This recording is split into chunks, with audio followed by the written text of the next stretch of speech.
Police డిపార్ట్మెంట్కి కళ్ళు కనబట్టలేదా? Police డిపార్ట్మెంట్కి సీసీ ఫుటేజ్లు కనబట్టలేదా? 3 సార్లు గుద్ది గుద్ది గుద్ది తలపై నుంచి పుచ్చకాయ ఎక్కించుకున్నట్టు ఎక్కించుకుని వెళ్ళిపోయారే, తల పగిలిపోయేలాగా యాక్సిడెంట్ చేశారే, ఆ మాత్రం తెలియట్లేదా పోలీస్ డిపార్ట్మెంట్కి? 3 రోజులు పట్టిందా మీరు సెక్షన్ ఆల్టర్ చేసేదాకా? మేం ప్రెస్ మీట్ పెట్టేదాకా మీరు సెక్షన్ ఆల్టర్ చేయాల అంటే అప్పుడు దాకా సింపుల్ సెక్షన్ ఎందుకు పెట్టారు? స్టేషన్ బెయిల్ ఇచ్చే సెక్షన్ ఎందుకు పెట్టారు? 3వ ప్రశ్న. 4వ ప్రశ్న, ఎప్పుడైతే ఆ వ్యక్తులు హత్య చేశారో ఆ రోజు రాత్రి ఎవరెవరికి కాల్స్ చేశారు? ఎవరెవరు ప్రమేయంతో పోలీసుల పైన ఒత్తిడి చేసి కాపాడే ప్రయత్నం చేశారు? ఖచ్చితంగా రైట్ టు ఇన్ఫర్మేషన్ యాక్ట్ కింద మేము వేస్తాము. కాల్ డేటా రికార్డు పబ్లిక్లో పెట్టాలి. ఆ నిందితులు ఎవరెవరికి ఫోన్ చేశారు, ఎవరు వెనకాల ఉన్న ఆ దుష్టశక్తులు ఎవరున్నారు, వాళ్ళని కాపాడే ప్రయత్నం ఎవరు చేశారు? ఇది 4వ ప్రశ్న. 5వ ప్రశ్న, ఎమ్మెల్యే ఈవీఎం ఎమ్మెల్యే బయటకు వచ్చి అతను చెప్తాడు ఇది కేవలము మద్యం మత్తులో జరిగిన హిట్ అండ్ రన్. అతను చెప్తున్నాడు చూడండి, అందులో కూడా క్లియర్గా ఉంది ఇది కేవలం అంట. ఏమయ్యా, ఒక మనిషి ప్రాణము పోతా ఉంటే ఇది కేవలము మద్యం మత్తు అంటావేంటి? నీకేమన్నా బుర్రుందా? అంత అతి కిరాతకంగా తలపై నుంచి కారు ఎక్కించుకుని తీసుకెళ్ళిపోతే అది కేవలం మద్యం మత్తులో జరిగిన హిట్ అండ్ రన్ కేసుని పోలీసు శాఖ స్పష్టం చేసిందంట. అసలు నువ్వెవరు? పోలీస్ డిపార్ట్మెంట్కి అన్ని ఎవిడెన్స్ ఉన్న తర్వాత నీ ఇష్టం వచ్చిన మెసేజ్లు నీ ఆఫీషియల్ పేజ్లో పెడతావా? అసలు నువ్వెవరు? వాళ్ళ తమ్ముడు కూడా మాట్లాడాడు, డాక్టర్ ప్రియాంక తమ్ముడు కూడా మాట్లాడాడు, అది కూడా చూపిస్తాను. దాని తర్వాత నా 6వ ప్రశ్న, రాజమండ్రిలో చిన్న ఘటన. మొన్న ఓపెన్ ఎయిర్ థియేటర్ది ఆ స్క్రీన్ మునిగిపోయిందని చెప్పి రాజమండ్రిలో సోషల్ మీడియా పేజీలు కోడై కూసినాయి. ఇంత పెద్ద ఘటన జరిగి 2 తెలుగు రాష్ట్రాలని కుదిపేసే ఘటన జరిగితే రాజమండ్రి సోషల్ మీడియా ఇన్ఫ్లుయెన్సర్ పేజీలు ఎందుకు మోగబోయినాయి? ఎవరు ఒత్తిడి చేశారు? పోస్టులు చేయొద్దు అని చెప్పేసి ఎవరు వాళ్ళని వారించారు? దీనిపైన సమగ్రమైన ఎంక్వైరీ జరగాలి. ఇది ఖచ్చితంగా ముమ్మాటికి అధికార పార్టీ యొక్క ఒత్తిడితోనే ఇది ఆపడం జరిగిందనేది నాకు సమాచారం. 7వ ప్రశ్న, నేను సిఐతో మాట్లాడినప్పుడు, సిఐ బాజీలాల్తో మాట్లాడినప్పుడు ఆయన చెప్తున్నాడు, ఏమండి నిందితులు విక్టిమ్ ఏమో మెడికల్ కాలేజ్ స్టూడెంట్ అండి, నిందితులు పాపము ఇంజనీరింగ్ కాలేజ్ స్టూడెంట్స్ అండి. ఆయన చెప్పిన మాట ఇదే మాట. గైట్ ఇంజనీరింగ్ కాలేజ్ స్టూడెంట్స్ అని చెప్పాల్సిన అవసరమే ఉంది. ఇప్పుడు వాళ్ళు ఏమైనా చదువుతున్నారా గైట్ ఇంజనీరింగ్ కాలేజ్లో? గైట్ ఇంజనీరింగ్ కాలేజ్లో ప్రస్తుతం ఏమన్నా చదువుతున్నారా? వాళ్ళు పాస్అవుట్ అయ్యి బయటికి వెళ్ళిపోయారు కదా. అలా అయితే నేను కూడా గైట్ ఇంజనీరింగ్ కాలేజ్లో చదివాను, అయితే నేను స్టూడెంట్ అవుతానా? వాళ్ళు పాస్అవుట్ అయిపోయి ఎప్పుడో వెళ్ళిపోయారు. వాళ్ళు గైట్ ఇంజనీరింగ్ స్టూడెంట్స్ అని ఎందుకు ప్రచారం తీసుకుని వచ్చారు? అంటే స్టూడెంట్స్కి మధ్యలో జరిగింది, వాళ్ళు స్టూడెంట్స్ అనే ఒక సాఫ్ట్ కార్నర్ ముద్ర వేయించే కార్యక్రమము సిఏ ఎందుకు చేశాడు? నా 8వ ప్రశ్న, ఈ నిందితులు హత్య చేసిన తర్వాత ఎక్కడికి వెళ్ళారు? పోలీస్ డిపార్ట్మెంట్ రాజమండ్రి నడిబొడ్డులో ప్రసాద్ ఆదిత్య మాల్ ఉందండి, ఆ మాల్కి నుంచి వాళ్ళు బయలుదేరి హుటాహుటిన వెళ్ళిపోయారు. రాజమండ్రిలో ఉన్న సీసీ కెమెరాలు బేస్ చేసుకోండి, ఎక్కడికి వెళ్ళారు నిందితులు? వాళ్ళు రాజమండ్రిలో సీసీ కెమెరాలు ఉన్నాయా? నేను ఎస్పీ గారిని అడుగుతా ఉన్నా. రాజమండ్రిలో ప్రసాద్ ఆదిత్య మాల్ ఆనాల వెంకటప్ప రోడ్ నుంచి వచ్చిన తర్వాత నాకు తెలిసి హ్యాపీ స్ట్రీట్ మీదుగా జైన్ రోడ్కి వెళ్ళారు. ఆ ప్రాంతం దగ్గర నుంచి మోరంపూడి వైపుకి వెళ్ళారా, లేకపోతే కోటిపల్లి బస్ స్టాండ్ వైపు వెళ్ళారా, లేకపోతే తిలక్ రోడ్డు వైపు వెళ్ళారా? ఎటువైపు వెళ్ళారు? వాళ్ళు ఎక్కడ షెల్టర్ ఉన్నారు? ఖచ్చితంగా ఆ రోజు నైటే పోలీస్ డిపార్ట్మెంట్ వాళ్ళని పికప్ చేశారు. కానీ 6వ తారీఖున వాళ్ళని అరెస్ట్ చేశారని చెప్పేసి రికార్డ్స్లో చూపిస్తున్నారు. అసలు ఈ నిందితులు ఎక్కడికి వెళ్ళారు, ఆ రోజు ఎక్కడ ఉన్నారు? పోలీస్ డిపార్ట్మెంట్ని సూటిగా ప్రశ్నిస్తున్నా. 9వది, అసలు ఇంత జరుగుతున్న ప్రకాష్ నగర్ సిఐ పైన ఎందుకు ఈ ప్రభుత్వము చర్యలు తీసుకోలేదు? నేను మొన్న చూశానండి. మొన్న డాక్టర్ ప్రియాంక తండ్రి, పాప తండ్రి వచ్చినప్పుడు ప్రకాష్ నగర్ సిఐ సివిల్ డ్రెస్లో ఉన్నాడు. ఆయన డిపార్ట్మెంట్కి సంబంధించి, ఆయన స్టేషన్కి సంబంధించి ఆయన విచారణ చేస్తూ ఉన్నాడు. నేను చూశాను, ఆ వీడియో కూడా ఉంది. ఒకసారి ఆ వీడియో కూడా తెప్పించమ్మా. ఆయన గళ్ళ చొక్కా వేసుకుని కలెక్టర్ బంగ్లా దగ్గర సివిల్ డ్రెస్ వేసుకుని ఉన్నాడు. అంటే ఆన్ డ్యూటీలో లేవా? ఇంత పెద్ద ఘటన జరుగుతుంటే ఆన్ డ్యూటీలో ఉండడా? సిఐ గళ్ళ చొక్కా వేసుకుని ఆ యొక్క విక్టిమ్ ఫాదర్తో మాట్లాడుతూ ఉన్నాడు. అసలు ఏం జరుగుతోంది ఆంధ్రప్రదేశ్లో? నా 10వ ప్రశ్న చాలా ఇంపార్టెంట్. 10వ ప్రశ్న నేను చెప్తా ఉన్నా. మా సోషల్ మీడియా పేజెస్లో నేను పోస్ట్ చేశాను. రాష్ట్ర మాజీ ముఖ్యమంత్రి వర్యులు జగన్మోహన్ రెడ్డి గారు కూడా ఎక్స్లో పోస్ట్ చేశారు. ఏమి అంత అఫెన్సివ్ కంటెంట్ ఉందని నా పోస్ట్ని మెటాకి పంపించి డిలీట్ చేయించారు. నేను అడుగుతా ఉన్నా, సూటిగా ప్రశ్న అడుగుతా ఉన్నా. ఫేస్బుక్లో నేను పోస్ట్ చేసిన అంశము డాక్టర్ ప్రియాంక ఘటన గురించి నేను పోస్ట్ చేస్తే వీళ్ళు పోలీస్ డిపార్ట్మెంటా లేకపోతే రాష్ట్ర ప్రభుత్వమా ఎవరు మెటాకి కన్సల్ట్ చేసి ఆ పోస్ట్ని డిలీట్ చేయించారు? అంటే అంత అఫెన్సివ్ ఏముంది అందులో? నేను చూపించింది ఏముంది? జరిగిన వాస్తవాల గురించి మాట్లాడిన దాంట్లో అన్డెమోక్రటిక్గా, అఫెన్సివ్గా ఏమన్నా అంశం ఉందా? మీరు ఎలా అంటే పబ్లిక్కి వెళ్లకుండా, చేరకుండా దీన్ని డిలీట్ చేసే కార్యక్రమం చేశారు. అలా అడుగుతా ఉన్నా, అసలు మనం ప్రజాస్వామ్యంలో బతికి ఉన్నామా? అసలు నేను ఇక్కడ ఉన్న స్థానికంగా ఉన్న ఎమ్మెల్యేని అడుగుతా ఉన్నా, బాధ్యత లేదా నీకు? స్థానికంగా ఉన్న ఎమ్మెల్యేకి బాధ్యత లేదా? ఇంత పెద్ద దుర్ఘటన జరిగితే అసలు నీకు ఎంత అహంకారంతో ఇది కేవలం మద్యం మత్తులో జరిగిన హిట్ అండ్ రన్ కేసు అని నువ్వు ఎలా ధృవీకరిస్తావు? నువ్వెవరు ధృవీకరించడానికి? అంటే ఇదంతా కూడా చాలా పెద్ద స్టోరీ జరిగింది. 3 రోజుల పాటు హై డ్రామా జరిగింది. నిందితుల్ని కాపాడే ప్రయత్నం చేశారు. ఆ కాపాడే ప్రయత్నం ఎవరు చేశారు? ఇవి కదా బయటికి రావాల్సింది. నేను ఇవాళ చెప్తా ఉన్నా, చంద్రబాబు నాయుడు గారికి హెచ్చరిస్తూ ఉన్నా, ముఖ్యమంత్రికి, ఢిల్లీలో నిర్భయ ఘటన ఏ రకంగా అయితే జరిగిందో, కోల్కతాలో డాక్టర్ అభయ ఘటన ఏ రకంగా అయితే జరిగిందో, ఇవాళ ఆంధ్రప్రదేశ్లో డాక్టర్ ప్రియాంక ఘటన అంత దారుణంగా జరిగింది. తలపై నుంచి కారు ఎక్కించుకుని మరి తీసుకెళ్ళిపోయిన ఘటన సీసీ ఫుటేజ్లు మన కళ్ళెదురుగుండా ఉంటే అసలు పాపము ఆ పాప తండ్రి వచ్చి అతని ఆవేదన వెళ్ళగక్కుకునేదాకా రాష్ట్ర ప్రభుత్వము ఎవ్వరు కూడా మాట్లాడలా. ముఖ్యమంత్రి మాట్లాడు, ఉప ముఖ్యమంత్రి మాట్లాడు, హోమ్ మినిస్టర్ మాట్లాడదు, హెల్త్ మినిస్టర్ మాట్లాడరు, అసలు మహిళా కమిషన్ మాట్లాడరు. అసలు ఇంత పెద్ద ఘటన జరిగితే తండ్రి వచ్చి నాకు అన్యాయం జరుగుతుందని పోలీస్ స్టేషన్ బయట ప్రెస్ మీట్ పెడితే కానీ కదలిక లేదు. నేను అడుగుతా ఉన్నా, ఇదేమన్నా సామాన్యమైన విషయమా?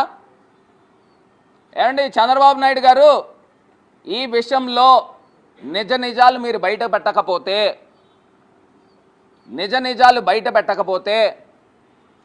మీ ప్రభుత్వము వెస్ట్ బెంగాల్లో ఏ రకంగా అయితే డాక్టర్కి అన్యాయం జరిగిన తర్వాత మమతా బెనర్జీ ప్రభుత్వం ఏ రకంగా అయితే పడిపోయిందో అలా పేకమేడలాగా మీ ప్రభుత్వం కూడా పడిపోతుంది. గుర్తుపెట్టుకోండి. దీని వెనకాతలో ఉన్న దుష్ట శక్తులు ఎవరున్నారు దాన్ని బయటికి తీయండి. వెలికి తీయండి. దీని వెనకాతల ప్రభుత్వ యంత్రాంగం యొక్క ఒత్తిడి ఉంది, ఖచ్చితంగా దాన్ని బయటికి తీయండి. నేను అడుగుతా ఉన్నా చంద్రబాబు నాయుడు గారిని, అయ్యా ముఖ్యమంత్రి గారు, ఆ పాప ఆంధ్రప్రదేశ్కి సంబంధించిన పాప కాదు, తెలంగాణకి సంబంధించిన అమ్మాయి కాబట్టి మీరు అంత నిర్లక్ష్యం వహించారా? నేను అడుగుతా ఉన్నా, తెలియక అడుగుతా ఉన్నా. అంటే తెలంగాణకు సంబంధించిన డాక్టర్ కాబట్టి, అక్కడ గద్వాలకు సంబంధించిన డాక్టర్ కాబట్టి మీరు ఆ నిర్లక్ష్యం చూపిస్తూ ఉన్నారా చంద్రబాబు నాయుడు గారు? 3వ తారీఖు ఘటన జరిగితే మీరు ఎప్పుడు స్పందించారండి? 8వ తారీఖు 8వ తారీఖు స్పందించారు. అప్పుడు దాకా ఎందుకు స్పందించలేదు అని అడుగుతా ఉన్నా. మేము ఈ విషయాన్ని బయటికి తీసుకురాకపోతే అది ఒక సింపుల్ యాక్సిడెంట్ కేసు కిందన కొట్టేసే ప్రయత్నము జరగలేదా అని అడుగుతా ఉన్నా. నేను ఇవాళ అడుగుతా ఉన్నా, మా ఆంధ్రప్రదేశ్ ముఖ్యమంత్రి ఈ రకమైన వివక్ష చూపించాడు.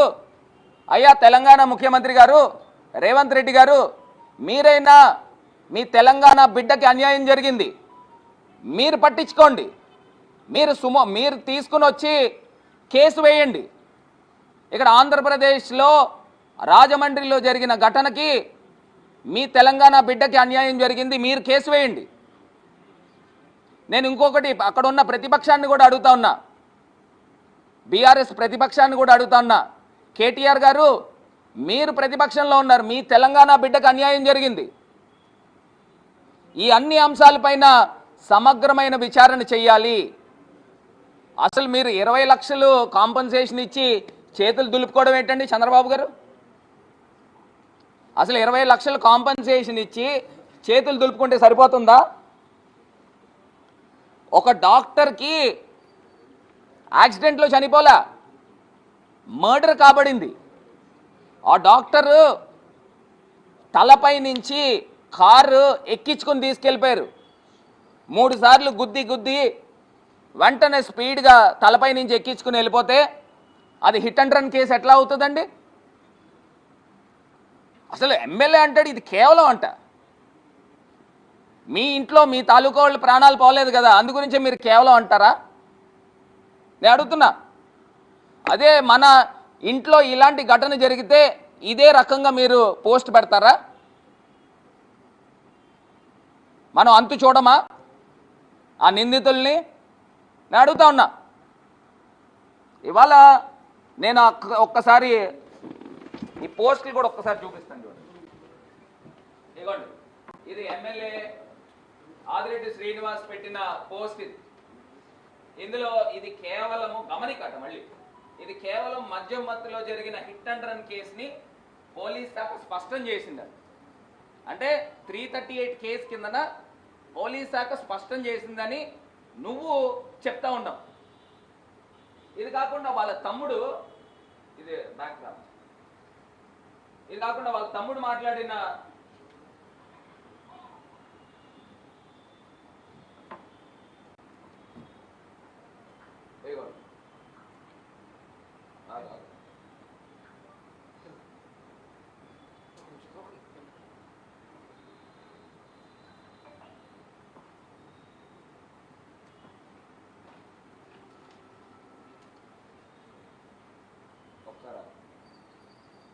ఇదిగోండి, ఏం పంపిస్తున్నావు? అవును దింపు. వాళ్ళ తమ్ముడు మాట్లాడుతూ ఉన్నాడు.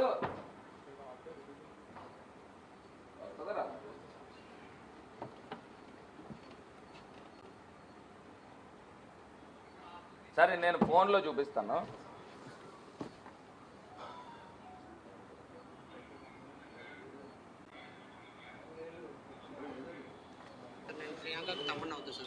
ఇదిగోండి, ఈ అబ్బాయి వాళ్ళ ప్రియాంక తమ్ముడు అవుతానని చెప్తాను. నేను ప్రియాంకకు తమ్ముడు అవుతా సార్. సార్ మాకు ఈ కేసు పైన స్టార్టింగ్ నుంచే అనుమానాలు ఉన్నాయి సార్. రీజన్ ఏమంటే సార్, 3వ తారీఖు ఇన్సిడెంట్ జరుగుతుంది సార్ నైట్. 4వ తారీఖు మాకు కంప్లైంట్ వచ్చింది అని చెప్పేసి మార్నింగ్ 1 o'clockకి కంప్లైంట్ రిజిస్టర్ అయినట్టు ఎఫ్ఐఆర్ కాపీలో ఇచ్చారు. తర్వాత మార్నింగ్ 5వ తారీఖు లోకల్ ఎమ్మెల్యే స్టేట్మెంట్ ఇస్తారు. మేము పోలీస్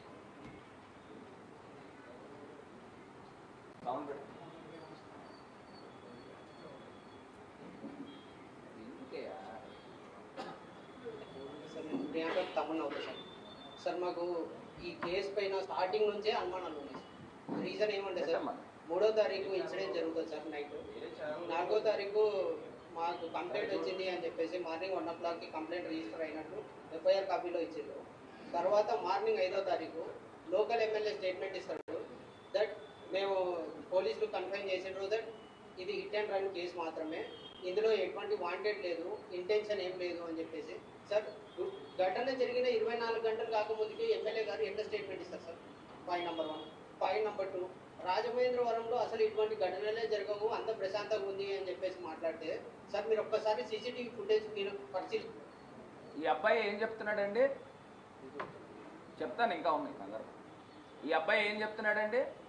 ఎమ్మెల్యే ఎలా స్టేట్మెంట్ ఇస్తాడు? డాక్టర్ ప్రియాంక తమ్ముడు ఎమ్మెల్యే ఎలా స్టేట్మెంట్ ఇస్తాడు ఇది హిట్ అండ్ రన్ కేసు అని ఒక రోజు గడవకుండా? అంటే ఈ నిందితులను కాపాడే ప్రయత్నం ఎమ్మెల్యేనే చేస్తున్నాడని అర్థమవుతుంది కదా. ఇందులో పెద్ద కాన్స్పిరసీ కూడా లేదు, డైరెక్ట్గా ఎమ్మెల్యేనే ఇన్వాల్వ్ అయ్యాడనేది ఇక్కడ అర్థమవుతా ఉంది. ఇది కాకుండా సిఐ చూడండి, డిఎస్పీ చూడండి, డిఎస్పీ మాట్లాడింది. 3వ తారీఖు ఏవి అప్పర్ రోడ్ మన ప్రసాద్ ఆర్చి మాల్ దగ్గర చిన్న రోడ్ యాక్సిడెంట్ జరగడం జరిగింది. ఒక్కసారి మళ్ళీ ఏంటంటే 3వ తారీఖు ప్రసాద్ ఆదిత్య మాల్ దగ్గర చిన్న రోడ్ యాక్సిడెంట్. 3వ తారీఖు ఏవి అప్పర్ రోడ్ మన ప్రసాద్ ఆర్చి మాల్ దగ్గర చిన్న రోడ్ యాక్సిడెంట్ జరగడం జరిగింది. అందులో సుమారు రాత్రి 9:30కి ఆ టైంలో rash and negligent car drive చేసి బైక్ మీద వెళ్తున్న ఇద్దరిని, సినిమా చూసి రిటర్న్ వెళ్తున్న ఇద్దరిని కార్తో హిట్ చేయడం జరిగింది. అందులో ఎవరైతే డ్రైవింగ్ చేస్తున్నారో మేల్ పర్సన్కి కంట్యూజన్ ఇంజరీస్ అయ్యాయి. ఫీమేల్ ఎవరైతే వెనక ఉన్నారో వాళ్ళకి కొద్దిగా సివియర్ ఇంజరీస్ అవ్వడం, ఇమీడియట్గా హాస్పిటల్కి జాయిన్ చేయడం. ఈయన డిఎస్పీ అండి, ఆ లిమిట్స్కి ఉన్న డిఎస్పీ.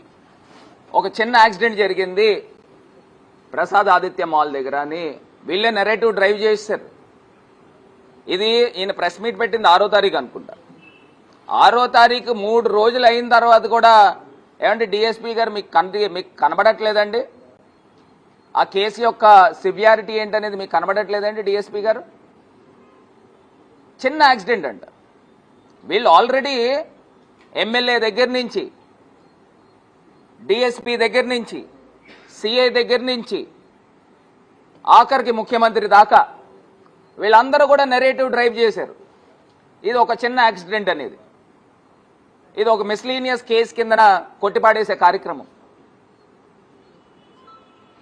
ఇంత దారుణమైన ఘటన ఆంధ్రప్రదేశ్లో రాజమహేంద్రవరంలో రాజమండ్రి నడిబొడ్డులో ప్రసాద్ ఆదిత్య మాల్ దగ్గర జరిగితే సీసీ ఫుటేజ్లు కళ్ళెదురుగుండా కనబడతా ఉంటే డిఎస్పీ అంటారు చిన్న యాక్సిడెంట్ అంట. ఏమండి ఇది ఏమన్నా సమంజసంగా ఉందండి? ఏమండి మనకు పిల్లలు ఉండరండి? మనకు కూతుర్లు ఉండరండి? మన ఇంట్లోనే ఇలాంటి ఘటన జరిగితే మీరు ఇలా మాట్లాడతారండి? ఎవరైనా మాట్లాడతారండి చిన్న యాక్సిడెంట్ అని? నెరేటివ్ అనేది 6వ తారీఖు కూడా ఇదే నెరేటివ్ ఉంది.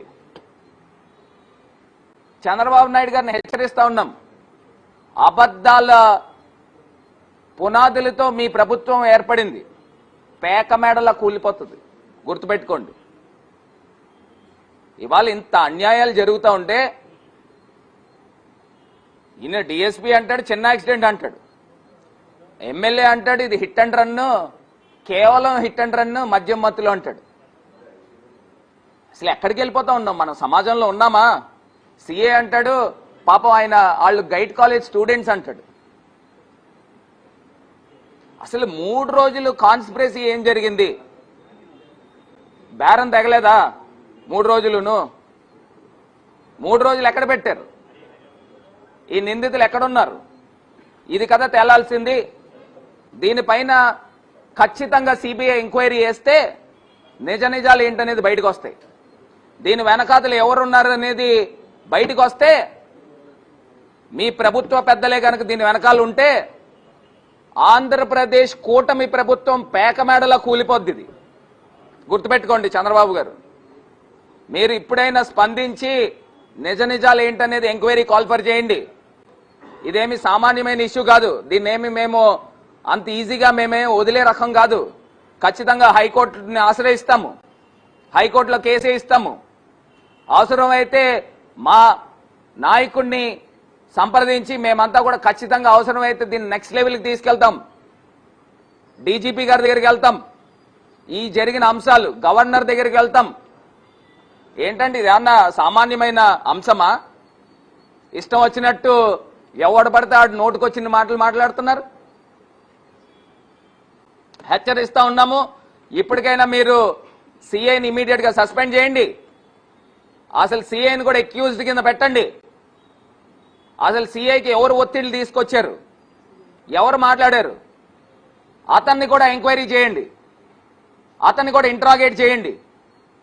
అసలు సిఐ అసలు సివిల్ డ్రెస్ లో ఎలా ఉంటాడండి? ఉందా ఎక్కడ? ఇది ఆన్ డ్యూటీలో ఉన్నాడండి సిఐ.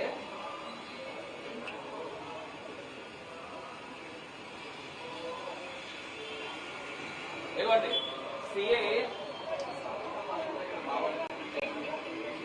ఆన్ డ్యూటీలో ఉన్నాడు. సిఐ ఆయన బాధితురాలు తండ్రి.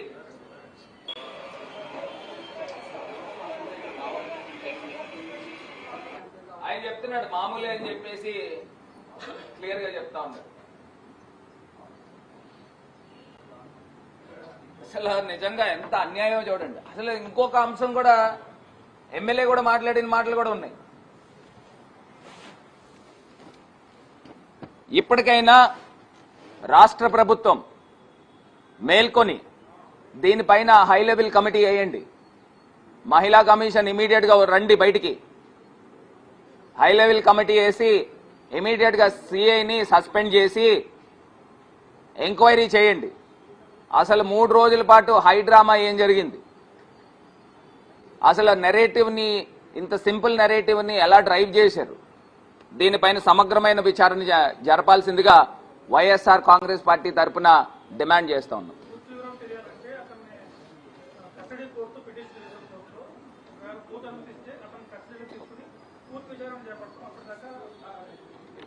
నేను అడుగుతా ఉన్నానండి, అమ్మాయి చనిపోయేదాకా అసలు ఎందుకు అరెస్ట్ చేయలేదు? అరెస్ట్ ఎప్పుడు చేశారు?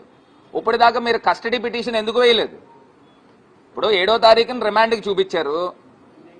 7వ తారీఖు రిమాండ్ చూపించినప్పుడు ఇవాళ 10వ తారీఖా, ఇవాళ 11వ తారీఖు, 4 రోజులు పట్టిందండి.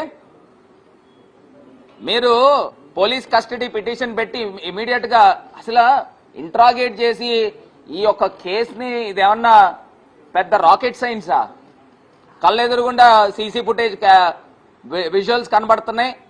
అసలు ఏ ఇంటెన్షన్తో వాళ్ళు కారు తొక్కారు, తలపైనకి ఎక్కిచ్చారు, ఇది మన కంటికి కనబడట్లేదండి. ఇమీడియట్గా వీళ్ళు ఫస్ట్ పెట్టాల్సింది అటెంప్ట్ మర్డర్ కేసు పెట్టి మర్డర్ కేసు పెట్టాలా? ఇది కదా చేయాల్సింది. 338 పెట్టడం, దాని తర్వాత 308 పెట్టడం, దాని తర్వాత 304/2 పెట్టడం. నిందితుల్ని కాపాడే ప్రయత్నమే జరుగుతుంది తప్పితే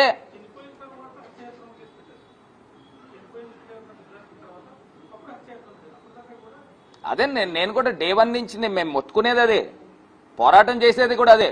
నిన్న నాకు చాలా ఎంత బాధాకరం అని అంటే, డాక్టర్ ప్రియాంకకి ఇంత అన్యాయం జరిగితే మేము బంద్ పిలుపునిచ్చాం. విద్యా సంస్థలు బంద్ చేయాలని పిలుపునిస్తే 100 మంది పోలీసులు మా ఇంటి చుట్టూరు మొహరించి 144 సెక్షన్ పెట్టినట్టున్నారు. అసలు బయటికి రానివ్వకుండా, అసలు ముందు రోజు రాత్రే మా గుమ్మం బయట పడుకున్నారు 2 పోలీసులు. అసలు ఏ బేసిస్ లో మేమేమన్నా విధ్వంసాలు ఏమన్నా క్రియేట్ చేస్తామండి? నాకు తెలియక అడుగుతాను, ఏమన్నా విధ్వంసాలు ఏమన్నా క్రియేట్ చేస్తామా? శాంతియుతంగా ఆ అమ్మాయికి జరిగిన అన్యాయానికి, షీఈస్ బీయింగ్ ఏ స్టూడెంట్, ఆ అమ్మాయికి జరిగిన అన్యాయానికి ఖచ్చితంగా మనం సంఘీభావంగా రాజమండ్రిలో ఉన్న విద్యా సంస్థలు మనం బంద్ ప్రకటించాలి. ఇది రాజకీయాలకు అతీతంగా దాన్ని కూడా అడ్డుకునే ప్రయత్నం చేసి రాజకీయం చేస్తూ ఉన్నారు. ఇది చాలా చాలా దుర్మార్గం అండి, చాలా అన్యాయం అండి. ఇది మంచి పద్ధతి కాదని తెలియపరుస్తున్నారు.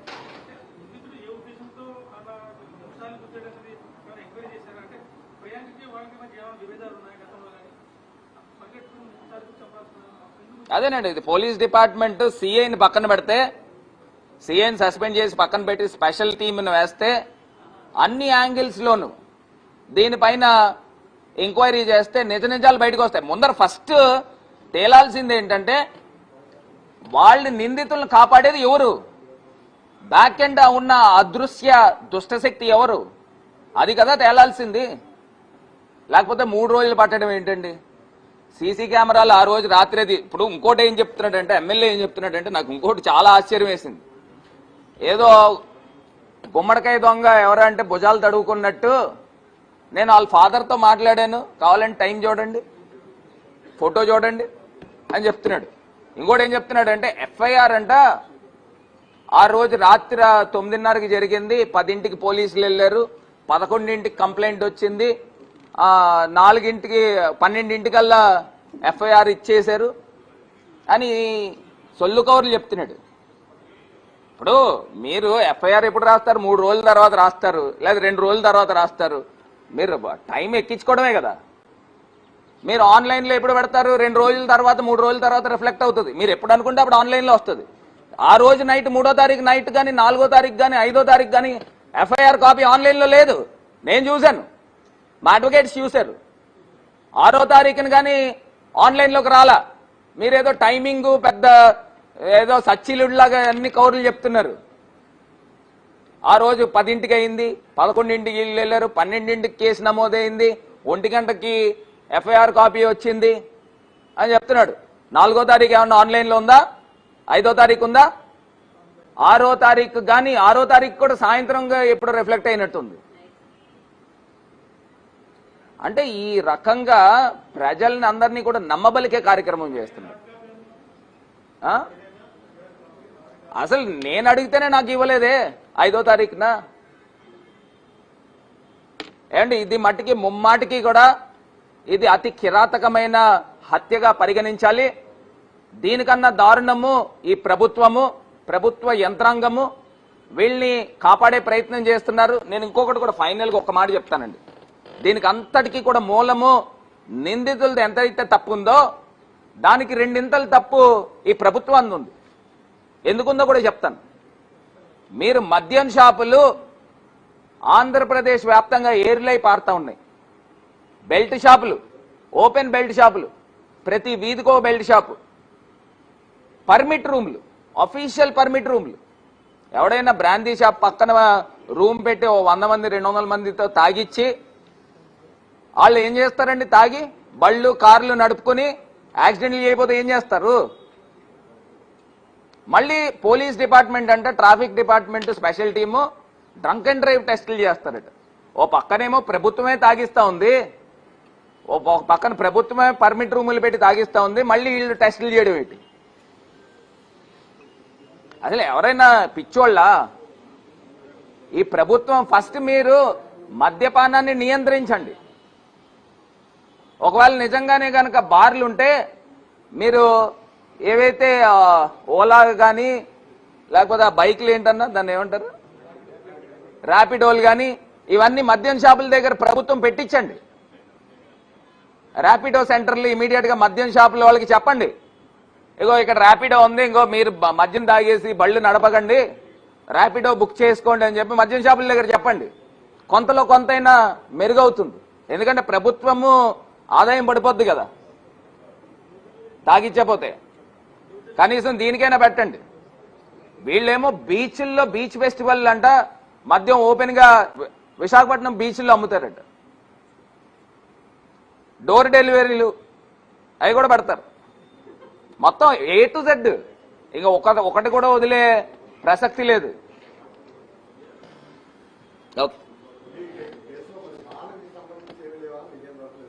ఏదండి?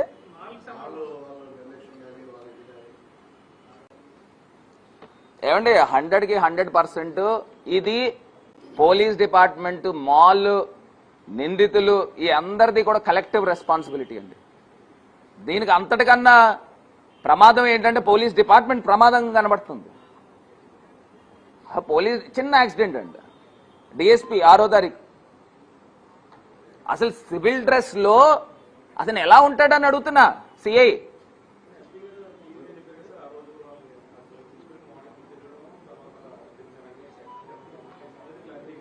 అంటే అరెస్ట్ చేశారని చెప్పారండి? ఆహా, 4వ తారీఖు దొరికారని. మరి ఎందుకు అరెస్ట్ చూపించలేదండి? మీకు రాజ్యాంగం కల్పించిందండి హక్కు. మీరు పత్రికా ప్రకటన ఎలా ఇచ్చారండి ఎస్పీ గారు? 6వ తారీఖు అరెస్ట్ చేసామని చెప్పి చూపించారు. 4వ తారీఖు అని మరి నాకు తెలియదు, నేను చూడలేదు ఎస్పీ గారు ప్రెస్ మీట్. మరి మీరు చెప్పిందే వాస్తవం అయితే 4వ తారీఖు నుంచి ఇంట్రాగేట్ చేస్తున్నారని అంటే మరి ఆ రోజే చూపించాలి కదా అరెస్ట్ అనేది, ఆ రోజే రిమాండ్కి ఇవ్వాలి కదా. అదేనండి, ఇప్పుడు కస్టడీ పిటిషన్ కూడా ఎప్పుడు అడగాల? 11వ తారీఖు అడగడం ఏంటండి? ఇప్పుడు 7వ తారీఖు అరెస్ట్ చేశారు, రిమాండ్కి ఇచ్చారు. 8వ తారీఖు ఏమైపోయింది? 9వ తారీఖు ఏమైపోయింది? అసలు ఎందుకు మీకు కేసు పైన సీరియస్నెస్ లేదు? పోలీస్ డిపార్ట్మెంట్ వైఖరే క్లియర్గా అర్థం అవుతా ఉంది. నిందితులను కాపాడే ప్రయత్నం చేస్తున్నారు, దీని వెనకాతలు దుష్టశక్తులు ఉన్నాయని కూడా క్లియర్గా అర్థం అవుతుంది. నేను ఇందాక చెప్పిన అంశాలపైన రాష్ట్ర ముఖ్యమంత్రి వర్యులు ఖచ్చితంగా ఒక స్పెషల్ టీంని వేయాలి, దీనిపైన సమగ్రమైన విచారణ జరపాలి, సిఐని సస్పెండ్ చేసి అతన్ని కూడా విచారించాలని చెప్పి డిమాండ్ చేస్తాం.